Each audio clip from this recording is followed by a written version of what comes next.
Alors là, attention, on parle d'un expiry d'options Bitcoin de 13 milliards de dollars qui arrive. Et franchement, les bears tiennent clairement le haut du pavé. Si vous suivez les marchés dérivés, vous savez que ce genre d'échéance peut complètement redistribuer les cartes. Et ce que je vois ici, c'est un signal potentiellement baissier pour juin. Les bears dominent le positionnement, ce qui signifie que la pression vendeuse pourrait s'intensifier après cette expiration massive. 13 milliards, ce n'est pas rien, ça représente un volume colossal qui va se dénouer dans les prochaines heures.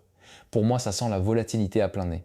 Les boules vont-ils tenir le coup ou va-t-on assister à une nouvelle jambe de baisse? C'est exactement le genre de moment où il faut rester vigilant et ne surtout pas céder au FOMO. Si vous voulez soutenir notre travail, n'hésitez pas à liker la vidéo et à vous abonner. Vous pouvez aussi poser toutes vos questions, nous y répondrons rapidement. Si vous voulez en savoir plus sur Midcore Labs, je vous invite à cliquer sur le lien en description. On commence par Bitcoin qui vient de connaître une petite hausse de 0,2% sur 24 heures avec un prix qui s'établit autour de 55 178 €.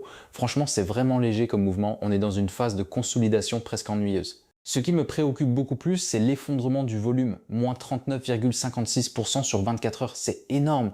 Ça montre clairement que les acteurs du marché sont en mode attentiste, personne ne veut prendre position. Le sentiment de la communauté reste majoritairement bullish à 80%, mais avec un contexte où 13 milliards de dollars d'options expirent bientôt et où les bears semblent dominer, je reste très prudent. Cette faiblesse du volume combinée à l'expiration massive d'options pourrait créer de la volatilité dans les prochains jours. Honnêtement, je pense qu'on pourrait voir un nouveau test à la baisse avant de retrouver une vraie dynamique haussière.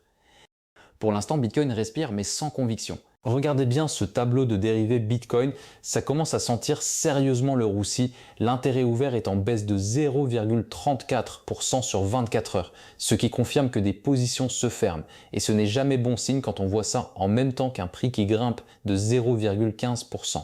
Ça signifie que la hausse n'est pas soutenue par de nouveaux entrants, c'est fragile. Les ratios long cours sur Binance montrent clairement un déséquilibre. Sur les comptes, on est à 1,73 en faveur des longs, mais chez les meilleurs traders, ça descend à 1,81 puis à 1,19 selon les échéances. Franchement, cette divergence me dit que les gros joueurs ne suivent pas l'euphorie ambiante. Ils se couvrent, voire short carrément. Le volume d'options est en chute de presque 66%, c'est colossal.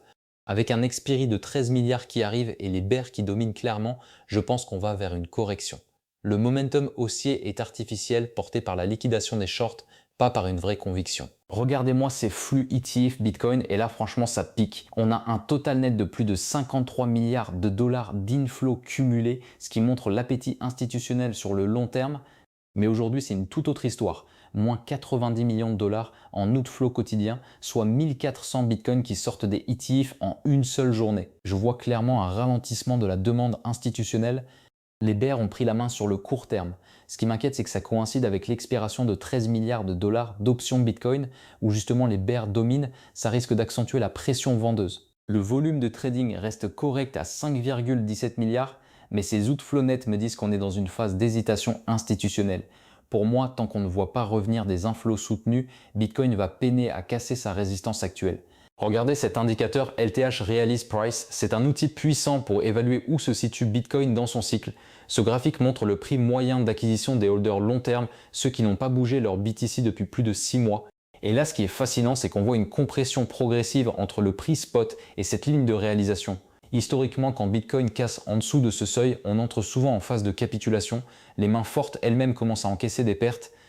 Inversement, quand le prix s'éloigne massivement au-dessus, on est typiquement en phase d'euphorie. Là, on est dans une zone intermédiaire, ni vraiment en bull marché déchaîné, ni en capitulation totale. Franchement, ça confirme qu'on est dans une phase de consolidation macroéconomique où les anciens holders ne paniquent pas, mais ne voient pas non plus de raison de redistribuer massivement. C'est un signal de neutralité prudente, typique d'un cycle qui mûrit lentement avant la prochaine impulsion. Les autres faits marquants des dernières 24 heures sont la SEC philippine qui annonce vouloir tokeniser les actifs réels et franchement c'est une excellente nouvelle pour l'adoption crypto en Asie du Sud-Est. Le commissaire Rogelio Quevedo l'a déclaré à Cointelegraph, la tokenisation pourrait offrir aux Philippins des options d'investissement bien plus légitimes tout en les protégeant des arnaques et ça c'est clairement ce dont l'écosystème a besoin dans cette région.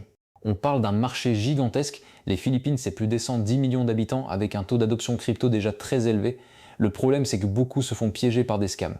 Donc voir le régulateur vouloir structurer le secteur des RWA, c'est un signal hyper positif. Ça montre aussi que la tokenisation des actifs réels n'est plus juste un concept théorique, les régulateurs commencent à s'y intéresser sérieusement. Et quand les autorités de marché émergents se positionnent comme ça peut créer un effet domino régional vraiment intéressant pour toute l'industrie crypto. Bon, là, on assiste à un véritable tremblement de terre chez Sonic Labs. 3 poids lourds, André Cronje, Michael Kong et David Richardson quittent simultanément le board. C'est pas un hasard, c'est un signal. Et le marché ne s'y trompe pas, le token S décroche de 5% immédiatement. Ce qui m'interpelle, c'est le timing. Matt Visser débarque comme CEO pour remplacer Michel Demeter qui avait déjà démissionné en février. 2 changements de direction en quelques mois, c'est rarement bon signe.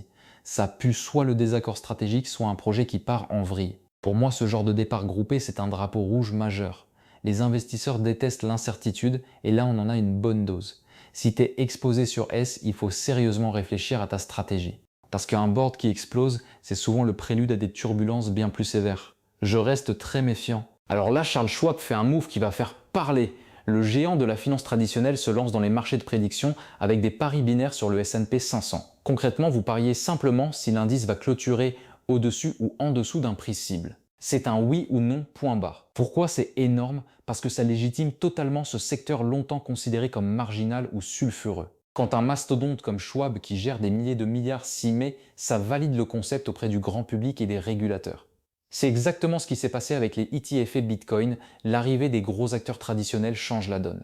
Pour la crypto, c'est indirect mais stratégique. Les marchés de prédiction décentralisés comme Polymarket ou Augur voient leur modèle copié par la finance classique. Ça montre qu'on avait raison avant tout le monde, mais ça crée aussi une concurrence féroce avec les plateformes on-chain. Voilà, c'est tout pour aujourd'hui. Si vous voulez aller plus loin, n'hésitez pas à cliquer sur le lien en description. N'oubliez pas de liker la vidéo, de vous abonner à la chaîne et à très vite.